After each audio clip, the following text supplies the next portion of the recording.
Mr. Gupta, thank you so much for taking your time out and joining us. Numbers have been very steady, 14% revenue growth with margins at 13%.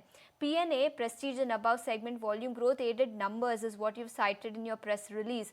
If you can tell us now, with festive and wedding season playing out in this quarter and likely in the next quarter as well, how much volume growth are you penciling in for the second half of this fiscal?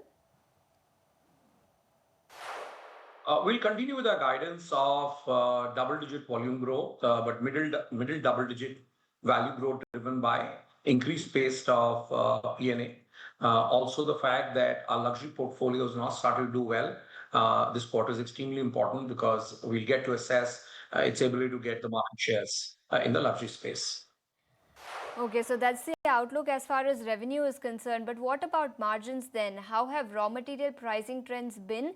And do you expect margins to bounce back to 15% plus levels? This is what you had reported a few quarters ago. Do you expect to bounce back to those levels in the second half? On the gross margin front, we have seen quarter-on-quarter improvement. For us, there are two specific drivers for margin. One is external and second is internal. As far as the external factor is concerned, we see commodity prices to be neutral and stable. We do not see, at least for the coming quarter, any pressure on the commodity prices. And internally, as you would recall, we have announced our backward integration program, largely focused on raw material and packaging material, and that should bring about another 100 basis point improvement in our margin. So gross margins will further expand in H2, and we are looking at exiting this year, hopefully, north of 14%. All right, so gross margins are likely to expand in the second half by about 100 basis points. So that's the word coming in. But Mr. Gupta, let's also talk about your Capex plans. You commissioned a PET bottle manufacturing unit, PET bottle manufacturing unit in the second quarter of FY26. Any other major Capex plans that you have for the rest of this year, for the next 2 to 3 years, that could either increase your capacity or expand your margins? The PET manufacturing unit has commenced in Q2 and has become a bit accretive. In Q3, it will produce analyze about 600 million bottles. Our ENA facility in Maharashtra that we had acquired is now running to capacity. We are looking forward to now expanding the capacity from 40 million liters to 60 million liters. Of course, that will happen by March 27. And our malt, which is our India's first single malt distillery that we are putting in Telangana, will commence production in Q4 in this coming financial year. So these are the three Capex projects that we've been very focused on. All right, so several capacity expansion projects that you're working on simultaneously. But what about your expansion plans then? Mr. Gupta, I believe you're expanding into global markets. You're eyeing 35 countries by March 2026. If you can break it down for our viewers, how much percentage of your total revenue comes from exports currently? And are exports high margin versus domestic sales? If you can break that down for us. We have been India's largest exporter by volume. We continue to hold that position. Last year, our value growth in the international market was about 17%. We are pretty much on track to get to 35 countries in this financial year.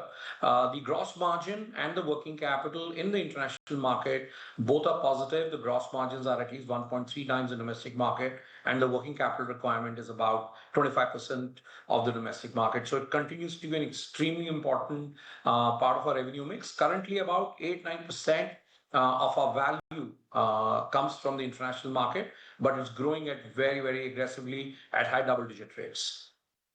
All right, so continues to grow at high double-digit rates. So that's as far as your export and global market expansion plans are concerned.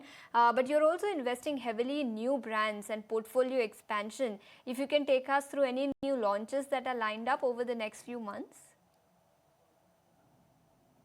Our focus right now is in the luxury segment. We already have 6 brands there. We started with Zoya last year. That was our first brand in luxury segment. The brand is doing exceedingly well, has grown north of 300%. We've launched 2 beautiful flavors, which is Zoya Watermelon and Espresso Martini Gin.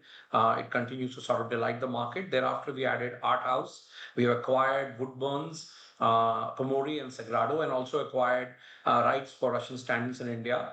In H2, we will launch 3 more brands in the luxury segment, taking the total to about 9 brands. So we stay focused on getting profitable share from the luxury market as well.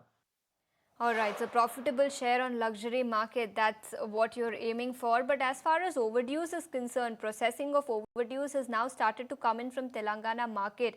But if you can tell us, what is the total amount overdue now from the Telangana government, and by when do you expect that to be cleared? Yeah, so it's been a good start that we've received monies in the month of October against long overdue, but we do not have a clear plan by the government.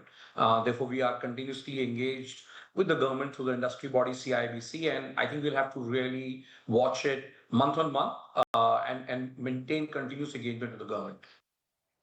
All right, so you've received news from the government and the trend is likely to continue, although there is no clear concrete plan, and the discussions with the government also continue. Mr. Gupta, thank you so much for taking your time out and joining us here today on ET Now. On that note, we need to slip into a very short break, but many more managements will join us on the other side. Don't go anywhere.